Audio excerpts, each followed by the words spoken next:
you live. What's good? Welcome back. Another game ended. Arsenal 1, Atletico Madrid 1, Arsenal 1 in Spain. First leg done.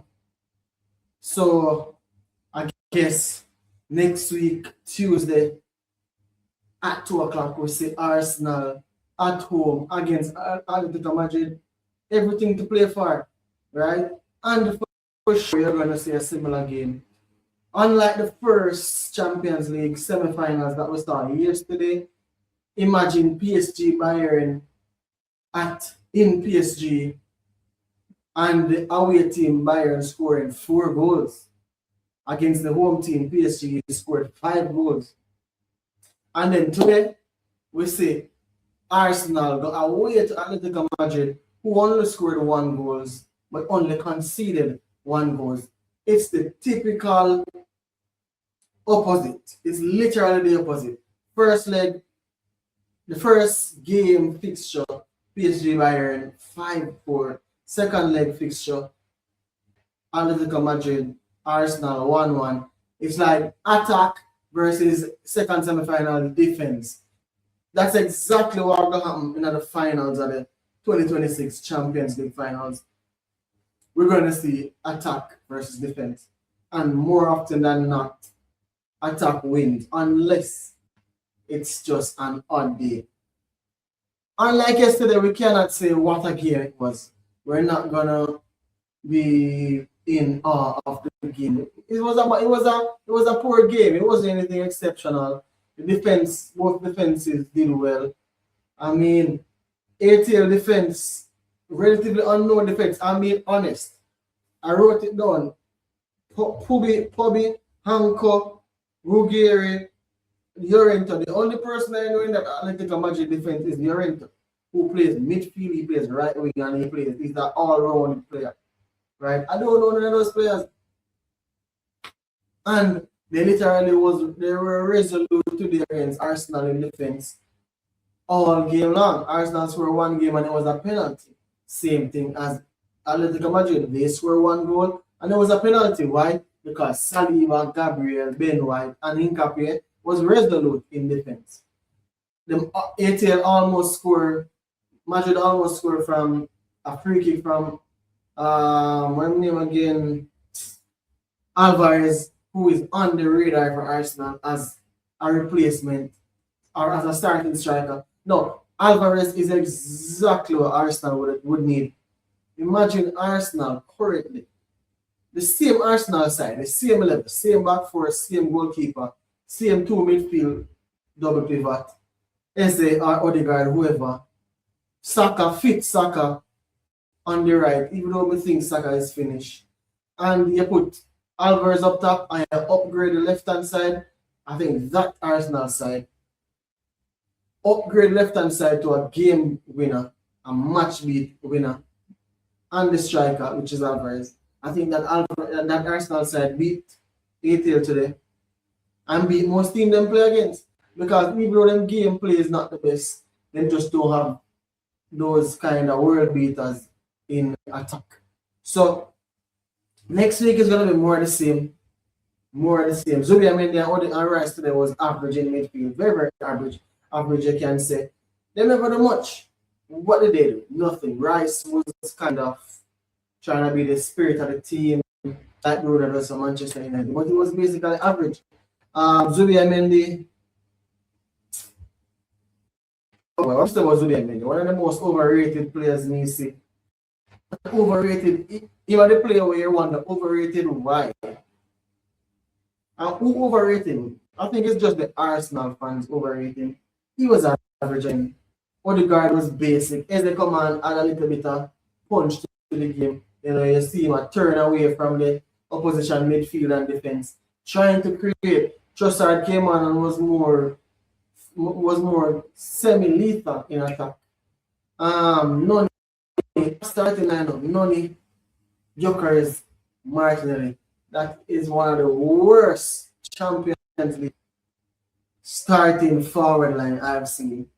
They are literally atrocious. Gyökeres crap. cannot do anything. Not good enough. Thank God say Havertz came off injured because Havertz will start this game. Unfortunately for Arsenal, that happened and Joker started. He was rubbish. He came off in the 60. How much minutes Joker has come off? I don't even remember. I think no, him come off another 57 minutes, not even 1 hour in play. Him be able to play 15 full minutes at the second half. He had to come off. No, not just him came off, the entire front line came off.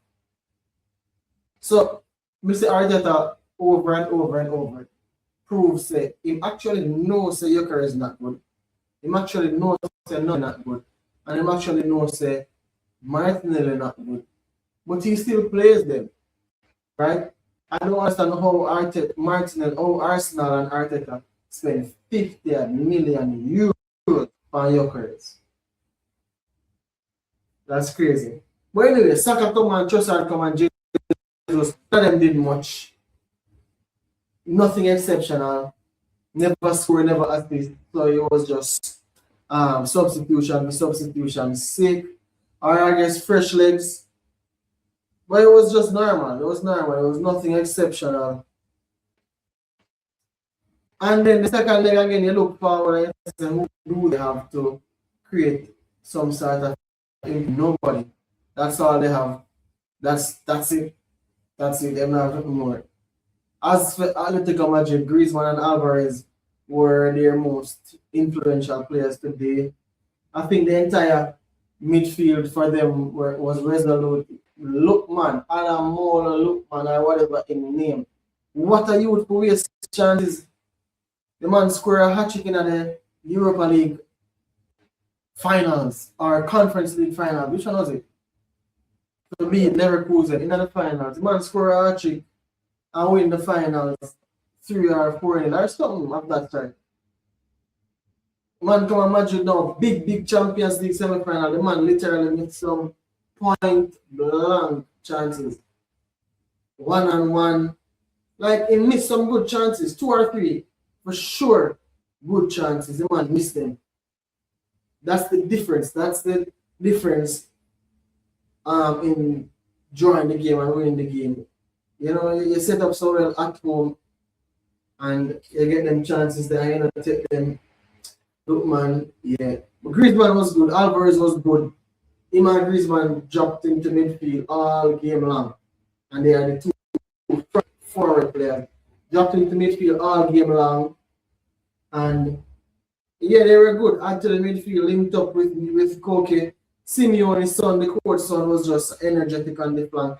Atletico Madrid just defend good as usual. And Arsenal defend good as usual. So exactly what I'm saying is one semi-final, 2 very good defensive team versus another semi-final, very good attacking team. The final are going to be great. The final are going to be literally attack versus defense. No, that means that probably, if you're just being general, the defense are going to just drop them defensive line and defend the penalty box.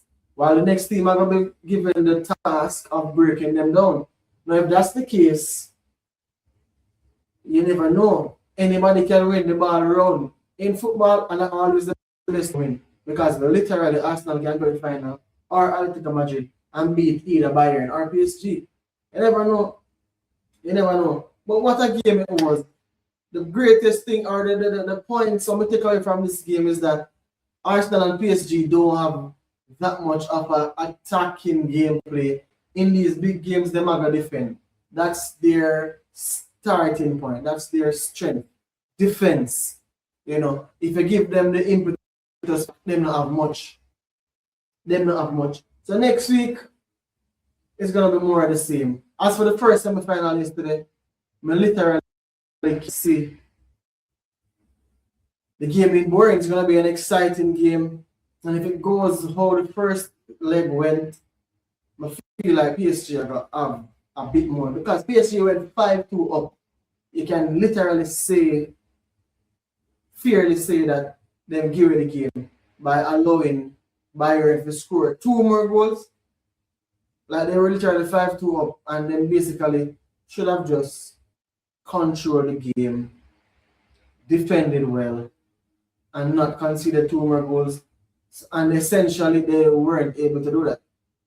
Right?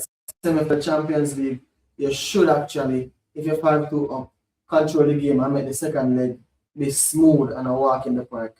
But they never do that. They never do that at all. But we're not going to look too far past the second legs next week because the game's still open. Any of the 4 teams can actually go through. Arsenal, if I should bet, would I bet on Arsenal, they're going to reach the final. And if I should bet on the next leg, I'm going to bet on PSG. They're going to reach the final. And even then, so may expect PSG to win, but the game can be anything. Either of the teams can win. Because imagine Arsenal park the bus against PSG. Only thing against them is that world-class lethalness in striker. And if them bench Gyökeres and play operates up top, and Saka decide to come to him extreme and come great, I'm just feel like Saka done. Literally. I feel like this is the Rashford effect. I feel like Saka wash up. The series of injuries where I'm up, I feel like him not have nothing left in the game. Because every time Saka play this season and the latter stage of last season, it's like we say Saka must be injured because Saka not playing well. Right? We say, no, Saka must injure. Saka not playing well. Same thing to them. Saka come on, and I'm like, no, Saka don't have what Saka used to have. So if there is no Saka, for sure, Arsenal would lose. But if you have a prime Saka on point alongside Havertz, and you play Eze, I feel like you defend resolute against PSG, and you have those players. Havertz is a match winner. In some way, shape, or form, Havertz just always seems to decide games. And you have Saka, which can decide games. And you have Eze, who is very attacking in his first thought of to make attacking plays and create. And on the left, I guess you play Trossard. That would be fine. That would be fine. Just defend resolute against PSG.